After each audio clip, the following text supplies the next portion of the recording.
Magandang araw mga kaibigan. Pag-usapan natin ngayon ang 7 kongresista na may tapang na sumalungat sa kagustuhan ni Speaker Martin Romualdez. Parang bumangga sila ng pader. Parang sinalungat nila ang agos ng ilog. Kailan dahil may prinsipyo sila, ay bahala na. Basta kung ano ang tama, doon sila. Okay, tungkol ito sa charter change, yung resolution, both houses, number 7, na naipasa na ng Kamara. Bago nag-break for Holy Week ang mga kongresista, inaprubahan na nila, third and final reading, ang charter change, yung pag-lift up sa mga economic restrictions sa ating konstitusyon. So, nagbotohan ang mga kongresista, alam naman natin lahat na ito yung priority project ng Speaker. Ito ang gusto niyang mangyari. Maipasa itong charter change sa Kamara, ipasa nila ang bill o ang resolution sa Senate, at they are hoping na aprobahan din ng Senate para tuloy-tuloy na ang charter change. Okay. So, landslide win ang panalo nitong charter change. 289 congressmen voted yes sa charter change. 7 lang ang sumalungat. They voted no. Kaya ito ang pag-usapan natin. Sino itong mga 7 na may tapang ang loob na sumalungat sa kagustuhan ng Speaker of the House? Ano ang mangyayari sa kanila? Sa pagsalungat nila? May pondo pa ba silang matatanggap? O mabawasan na? Okay. And then, may 2 abstention. Pabayaan mo na yung abstention dahil parang walang prinsipyo itong abstention. It's either yes or no. So, ni-research ko ang mga sumalungat kay Speaker Martin Romualdez. They said no dito sa charter change. Number 1, si Representative Gloria Macapagal Arroyo ng Pampanga. Okay. Pangalawa, si Representative Paulo Duterte ng Davao City. Number 3, si Representative Ron Sala ng Kabayan Party List. Number 4, si Representative Drexy Cardema ng Duterte Youth Movement. 4 na yun. And then, itong remaining 3, sila na yung Makabayan Black. Castro, Brosas, and Manuel. So, yan po ang mga sumalungat sa kagustuhan ni Speaker Martin Romualdez. No to Chacha. Okay, so, unahin natin itong 3. Yung Makabayan Black. Di ba nung una, medyo nagkaroon sila ng tactical alliance with Speaker Romualdez? Lumalabas na parang tapos na yung alliance. I don't know kung anong nangyari sa samahan nila, but ito, sumalungat na ang 3 Makabayan Black. Ang statement ni Representative Castro, hindi daw, ang solusyon daw sa kahirapan ay hindi charter change. Kasi ang sinasabi ni Speaker Martin Romualdez, kailangan daw baguhin ang ating konstitusyon kasi yun po ang bunga ng kahirapan. Agree ba kayo doon? Ako, in fairness, mas agree ako dito kay itong Makabayan Black. Sabi nila, hindi problema yung konstitusyon. Ang problema, yung kakaunti ang trabaho dito dahil napakababa ang sweldo. Sabi naman ng mga kongresista na bumoto sa yes, kailangan natin ng mamumuhunan, mga direct foreign investment para magkaroon ng trabaho.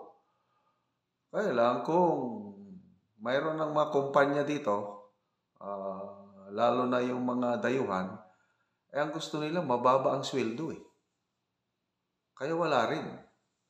So anyway, dito nakita na natin na kinontra ng Makabayan Black ang kagustuhan ni Speaker Martin Romualdez. Punta tayo ngayon dito sa apat. PGMA, Paolo Duterte, Ronzalo at saka Drexy Cardema. Lahat ito mga aliado ni PRRD. So anong mangyayari sa kanila? Sigurado ito yung mga budget. Mababawasan. Anyway, sabi yun naman ni Congressman Paolo nung una, kahit hindi nyo kami bigyan ng pundo dito sa Davao, hindi kami luluhod sa inyo. So, ito ang lesson learned na nakita ko dito is hindi porke yun na ang gusto ng karamihan, isasabay ka na rin. To me, tama ang ginawa nitong 7. Kasi kung itong i-relate na natin sa survey, itong latest survey ng Pulse Asia, halos 9 out of 10 Filipinos ayaw sa charter change. So, sampal ito sa mga kongresista kasi ang alam ng mga kongresista, ang gusto ng taong bayan is baguhin ang konstitusyon.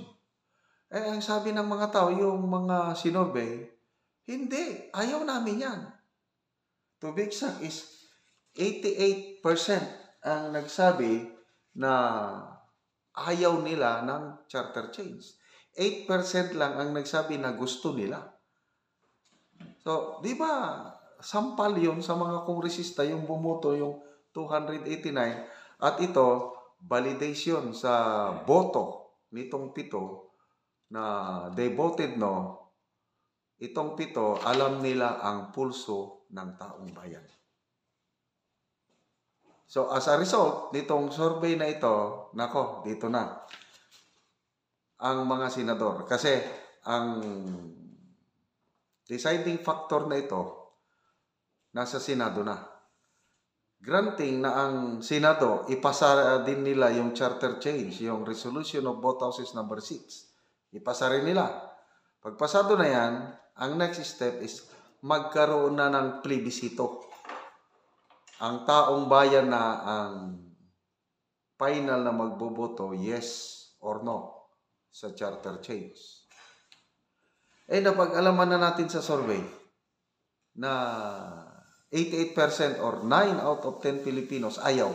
Kaya sabi ng mga senador, lalo na si Senator Subiri, Senate President, at Majority Floor Leader Senator Joel Villanueva, anong kanila? Wala. Pag-aralan naming maigi ang Resolution of Both Houses number 6 at i-consider namin ang kagustuhan ng mga tao. Ano yung kagustuhan ng mga tao? Ayaw nila sa charter change. Ibig sabihin, sa ngayon pa lang, malaki ang posibilidad na hindi papasa ang charter change sa Senado.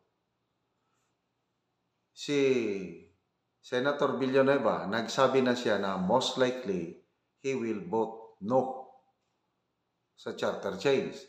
Earlier, nagsabi na po yung dalawang opposition senators, Senator Hontiveros and Senator Pimentel, they will vote no.